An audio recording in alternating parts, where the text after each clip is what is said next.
ሌሎቹ ደግሞ ትምህርት ቤት ያሉ አሉ፣ ነርሲንግ ያልጨረሱ ትምህርታቸውን ያልጨረሱ፣ ግማሾቹ ደግሞ ስራ ላይ ያሉት። የትኛውን ነው ሪኳየር የሚያደርገው? ላይክ ጨርሰው ስራ ላይ ያሉትና ኤክስፒሪየንስድ የሆኑትን ነው ወይስ ኢንጀነራል ነርስ ሆነው የበቁትን ነው ወይስ ትምህርት ላይ ያሉትስ ይመለከታቸዋል ወይ ስፔሲፊካሊ?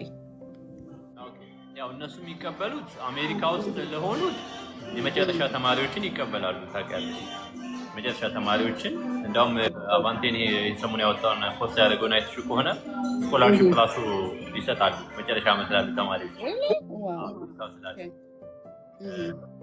ከዛ ውጭ ደግሞ ከኢትዮጵያ ያሉ ደግሞ እነሱ ብዙ ጊዜ የሚፈልጉት እንግዲህ ከኤጀንት ይለያያል። ከስታፊንግ ኤጀንት ብዙ ጊዜ የሚፈልጉት ሆስፒታል ላይ የሰራ 100 አልጋ ያለበት ሆስፒታል ላይ የሚሰራ ሰው ካልሆነ ደግሞ በራሱ ኤግዛሙን ያለፈ ሰው። አሁን ደግሞ በጣም እየጠየቁ ምንም ኤክስፒሪየንስ ኖሮ አልኖረው